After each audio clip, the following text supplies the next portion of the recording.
By 1950, many Eastern European countries were satellites of the Soviet Union. In Western Europe, Russian agents organized communist strikes and riots that threatened to bring down several democratic governments. In Indochina, we were spending $500 million a year to finance the French war against the Reds.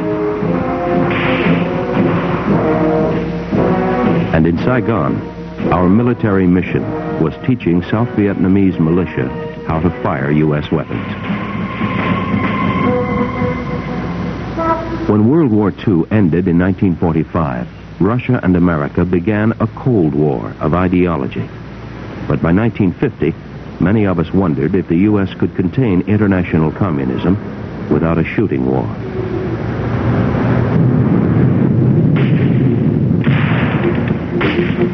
The answer came in June. Korea is a small country, thousands of miles away. But what is happening there is important to every American. On Sunday, June 25th, communist forces attacked the Republic of Korea. Free nations must be on their guard, more than ever before, against this kind of sneak attack. Within hours of the invasion, President Truman ordered supplies rushed to Korea, and our World War II planes and ships prepared for war.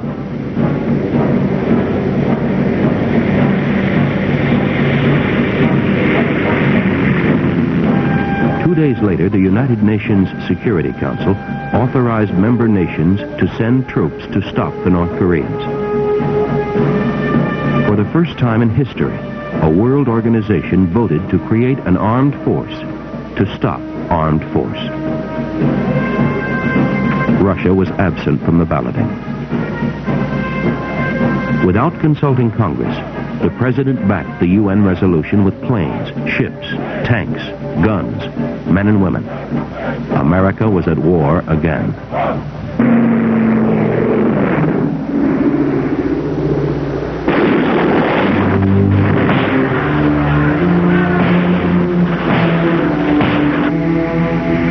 The first months were terrible for the UN. For 6 weeks, there was only bloody, humiliating defeat. Casualties ran as high as 50%, even higher among the homeless and starving. 2 months after the fighting began, the UN armies had retreated as far as they could go. There was fear that if the war continued, our troops would be driven into the sea.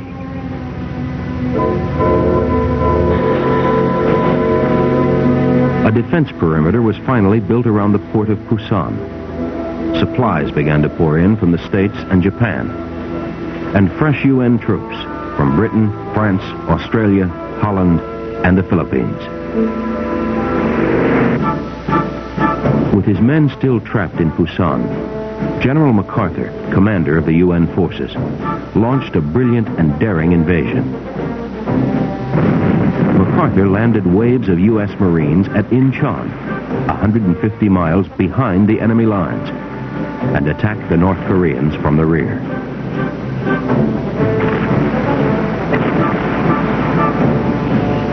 The Communist Army was practically destroyed. Half were prisoners. The rest ran like hell for home. South Koreans, even suspected of collaborating with the Reds during the occupation, were executed by vigilantes along the road. But many refugees, fed, clothed, and nursed by UN troops, were able to return home for the first time since the war began. As the communists retreated, the UN forces swept north to the Yalu River, separating North Korea from Chinese Manchuria.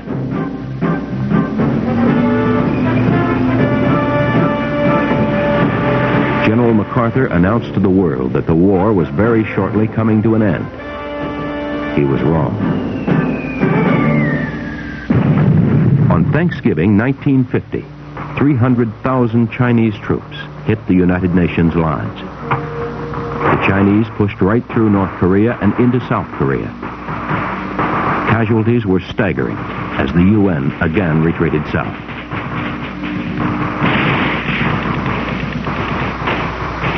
Finally, in July of 1953, after Eisenhower threatened to use atomic weapons in North Korea, an armistice was signed, and the survivors came home.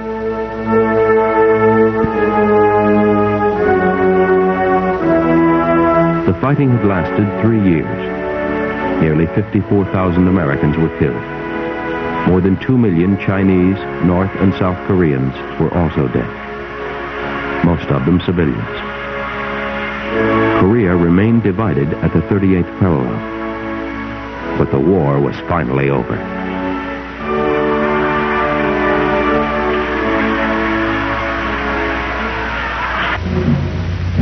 By 1954, the French gave up Vietnam, and a conference of superpowers divided the country at the 17th parallel.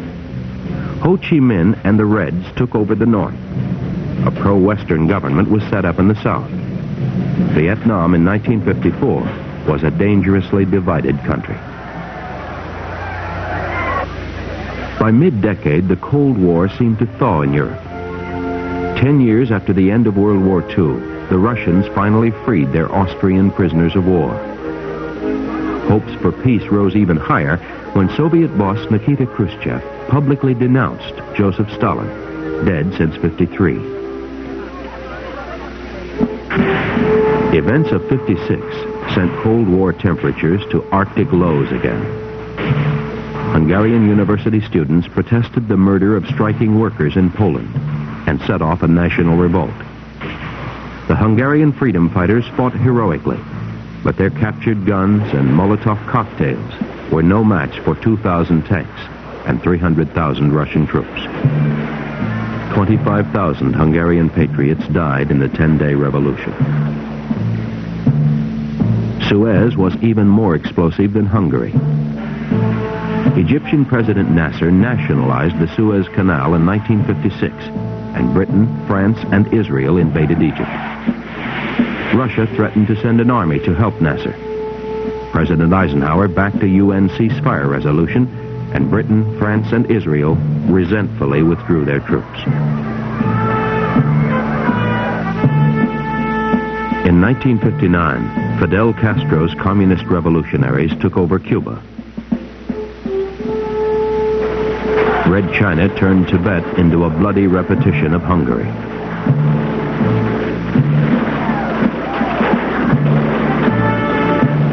And communist guerrillas were threatening Laos. As the decade ended, we would remember our commitment to stop the communists and wonder where the next domino would fall.